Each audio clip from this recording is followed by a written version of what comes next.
Hi everybody, my name is Anastasia. Welcome to the video.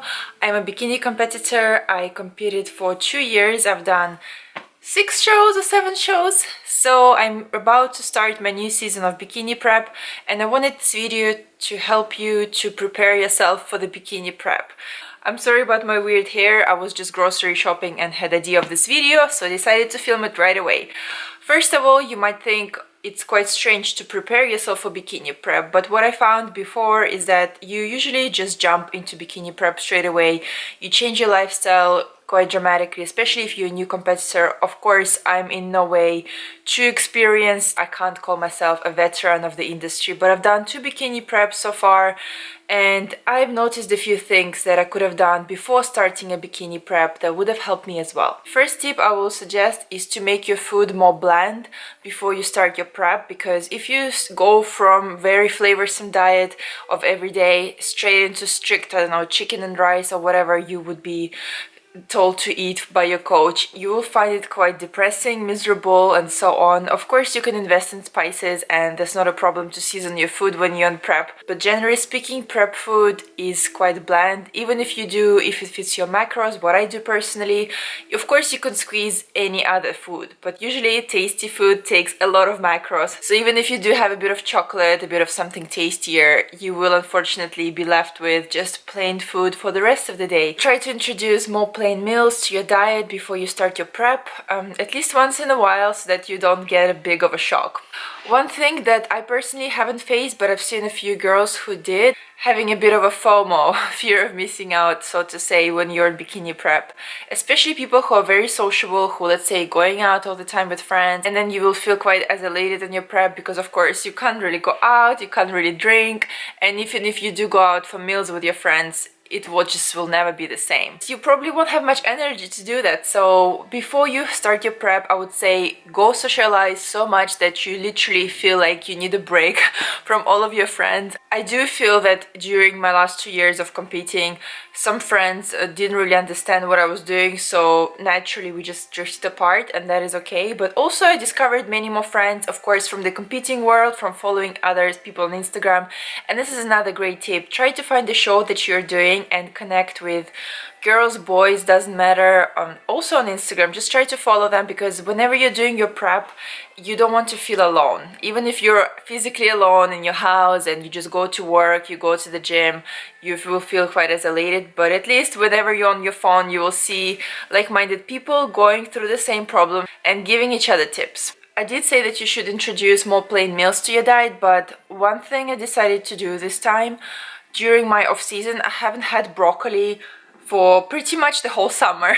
Only very rarely. It's just because I was so sick of broccoli, and that is why I decided, when I'm now introducing more plain meals, and I do eat pretty plain anyway, I'm just trying to avoid certain vegetables that I have eaten on prep and that I know I'll be eating on prep all the time, so that when I do start eating them, I will be more or less excited.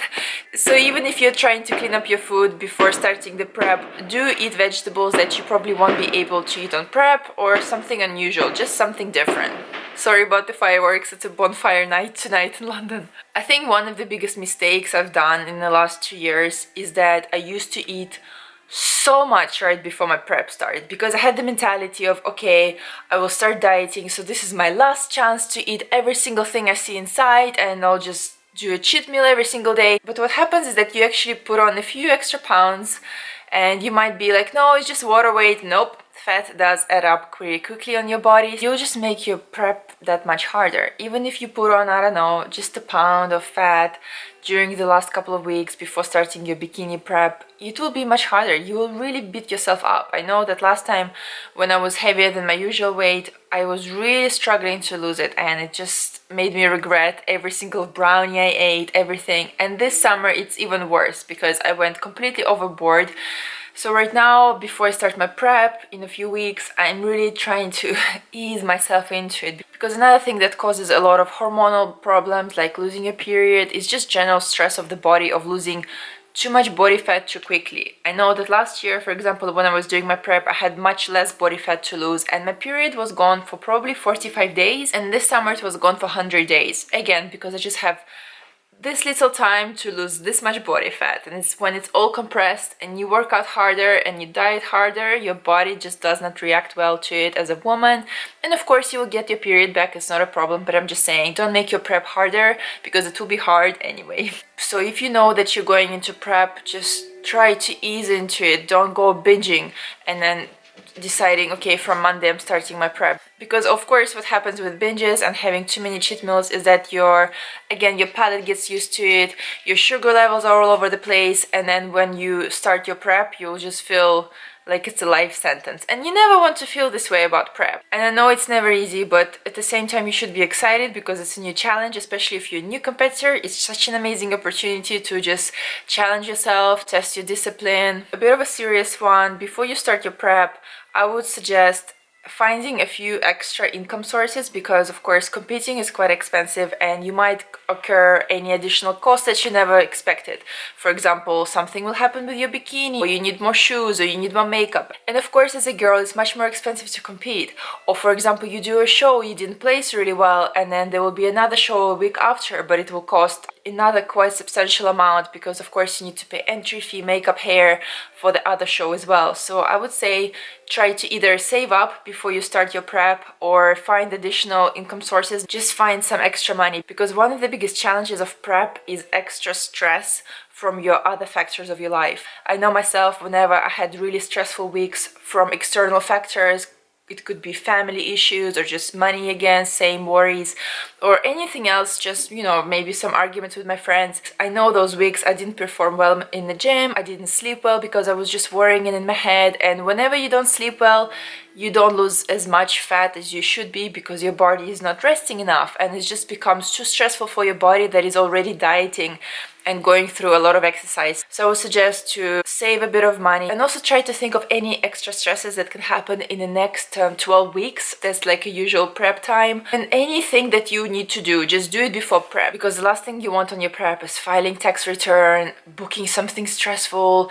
Even right now, if you're competing, let's say in March, I would just do Christmas shopping right away, because you just don't want any extra stress, trust me. And stress will come anyway, so any big issues that you can think of, try to just do it all before you start. When it comes to your social circle, try to prepare them for the bikini prep gently.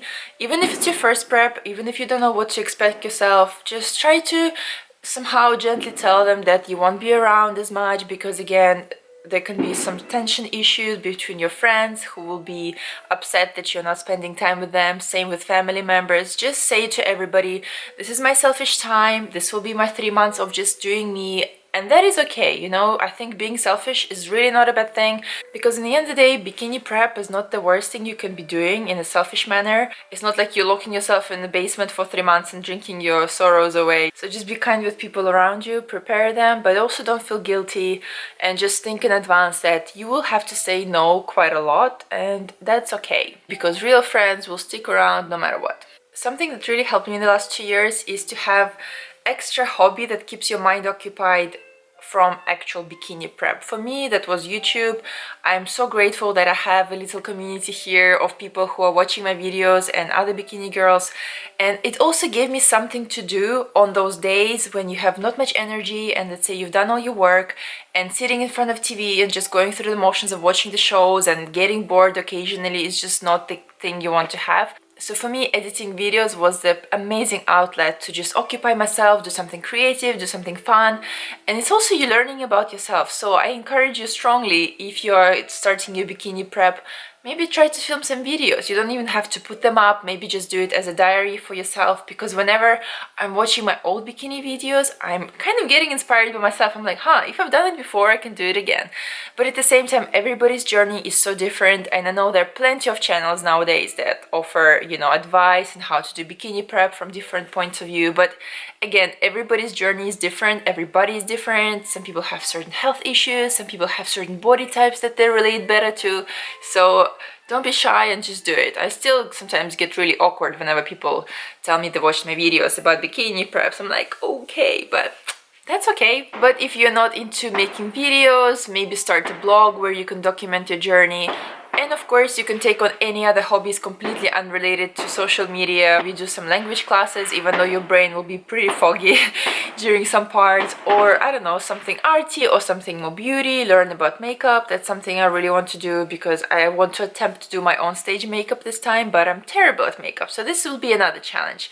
Basically, what I'm saying is that bikini prep will be such a big thing of your life, and you will be thinking about food quite a lot, which is of course because you will be losing body fat and that's hard and everything, but also there will be times where you'll be thinking about food purely from obsessive bored point of view. So try to think of something else to do. Read more books, listen to podcasts, get out on walks more, just something completely different to bikini prep and food. And that's it, my completely random little tips that I just thought of and decided to share because I know quite a few people will be starting their bikini preps around this time, maybe in a month's time or after Christmas. So prepare yourself, girls, we can do this. Brace yourself, you'll come out stronger. And if you have any questions, again, just drop me a message on Instagram, on my email, or here. Always happy to answer any questions that I can. So thank you so much for watching, and I'll see you next time. Bye!